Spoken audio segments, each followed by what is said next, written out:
بسم اللہ الرحمن الرحیم۔ السلام علیکم دوستو۔ ایک ظالم بادشاہ تھا جو تبرستان کے علاقے میں حکمرانی کر رہا تھا۔ وہ ایک زانی شخص تھا۔ وہ ہر روز شہر کی کوئی نہ کوئی نوجوان لڑکی کو منگوا کر اس سے زنا کیا کرتا تھا۔ زنا کے بعد اس لڑکی کو بڑے بڑے تحفے سے نوازا کرتا تھا۔ جب تک وہ نوجوان لڑکی سے زنا نہیں کر لیتا تھا تو اس کو چین نہیں آتا تھا۔ اسی شہر کے ایک گھر میں حسین و جمیل نوجوان لڑکی اور اس کی بڑھیا مائی رہتی تھی۔ وہ ماں بیٹی بہت شریف اور نیکوکار تھی۔ ایک دن بادشاہ نے اپنے درباریوں سے کہا کہ آج ایک خوبصورت لڑکی لاؤ جس کے ساتھ میں بدکاری کروں۔ بادشاہ کے سپاہی اسی بڑھیا مائی کے گھر گئے اور کہا کہ بادشاہ سلامت نے آج کی رات اپنے لیے آپ کی بیٹی کو چنا ہے تاکہ بادشاہ آپ کی بیٹی کو بڑے بڑے انعامات سے نواز سکے۔ بڑھیا جانتی تھی وہ بادشاہ میری بیٹی کے ساتھ زنا کاری کرے گا۔ وہ پریشانی کی حالت میں باغی حضرت شیخ ابو قصاب سعید رحمۃ اللہ علیہ کے حضور پیش ہوئی اور کہا، اے حضور، میں بہت پریشان ہوں، میری پریشانی کو حل فرمائیے۔ آپ رحمۃ اللہ علیہ نے دریافت کیا کہ اماں کیا بات ہے؟ بڑھیا نے بتاتے ہوئے کہا کہ آج بادشاہ کے بھیجے ہوئے سپاہی آئے تھے جو یہ بات کہہ کر گئے ہیں کہ ہم آپ کی بیٹی کو لے کر جائیں گے۔ بادشاہ آپ کی بیٹی کو انعام و کرام سے نوازے گا، جبکہ میں جانتی ہوں کہ وہ میری بیٹی سے بدکاری کرے گا۔ آپ رحمت اللہ علیہ دعا فرما دیجئے گا کہ اللہ تعالیٰ اس ظالم بادشاہ سے میری بیٹی کی جان چھوٹ جائے اور وہ اس کو لے کر نہ جائے۔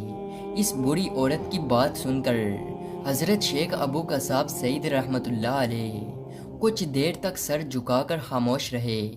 کچھ دیر کے بعد سر اٹھاتے ہوئے فرمایا، اے بوڑھی اماں، زندہ لوگوں میں تو تمہیں کوئی ایسا نہ ملے گا جو تیرے لیے دعا کرے اور اس کی دعا قبول ہو جائے۔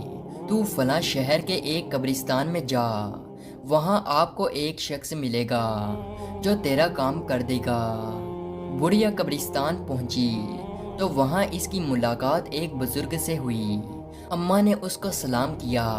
اس بندے سے اتنی خوشبوئیں آ رہی تھی کہ اماں نے اپنی زندگی میں اتنی زیادہ خوشبو کبھی محسوس نہیں کی ہوگی۔ اس بندے نے بڑھیا سے پوچھا، اماں کیسے آنا ہوا؟ بوڑھی اماں نے اپنا سارا قصہ سنایا۔ اس نوجوان نے اماں جی کا سارا معاملہ سنا۔ سننے کے بعد کہا کہ اماں جان، تو شیخ ابو سعید رحمت اللہ علیہ کے پاس جا، وہ دعا کر کے تیرے سارے مسئلے کا حل نکال دیں گے۔ اس پر اماں جی بول اٹھی، وہ شخص مجھے قبرستان بھیجتا ہے اور تو مجھے پھر اسی کے پاس دوبارہ بھیج رہا ہے، میں کہاں جاؤں؟ میری پریشانی کی اللہ سے دعا کون کرے گا؟ کوئی نیک بندہ اس دنیا میں نہیں رہا۔ یہ بات سن کر بزرگ نے پھر اماں جی سے کہا، اماں، شیخ ابو سعید رحمت اللہ علیہ کے پاس چلی جاؤ، وہاں سے ہی آپ کے مسئلے کا حل ہے۔ شیخ ابو سعید کی دعا سے تیری ساری پریشانی دور ہو سکتی ہے۔ اماں پھر شیخ ابو سعید کے پاس آئی اور شروع سے لے کر آخر تک سارا قصہ سنایا۔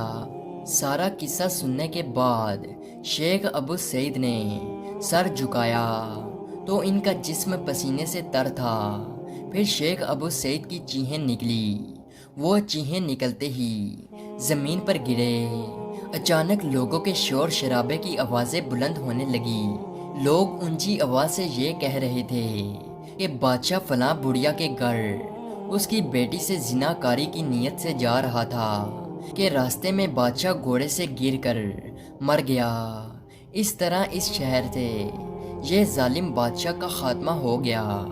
بادشاہ کے مرنے کے بعد لوگوں نے شیخ سے پوچھا کہ آپ نے اس بڑھیا کو قبرستان میں دعا کروانے کے لیے کیوں بھیجا تھا؟ جب بڑھیا آپ کے پاس آئی تھی اسی وقت اللہ تعالیٰ سے دعا کیوں نہیں کی؟ شیخ ابو سعید نے جواب دیتے ہوئے فرمایا، مجھے یہ بات گوارا نہیں تھی کہ میری دعا سے یہ بادشاہ مر جاتا، اسی لیے میں نے اس اماں جی کو حضرت خضر علیہ السلام کے پاس دعا کروانے کے لیے بھیجا تھا۔ تو حضرت خضر علیہ السلام نے دوبارہ اس مائی کو میرے پاس بھیجا کہ ایسے بدکار انسان کے لیے بد دعا جائز ہے، اور اسی لیے میں نے اس بدکار انسان کے لیے بد دعا کی جس سے اس کی ہلاکت ہو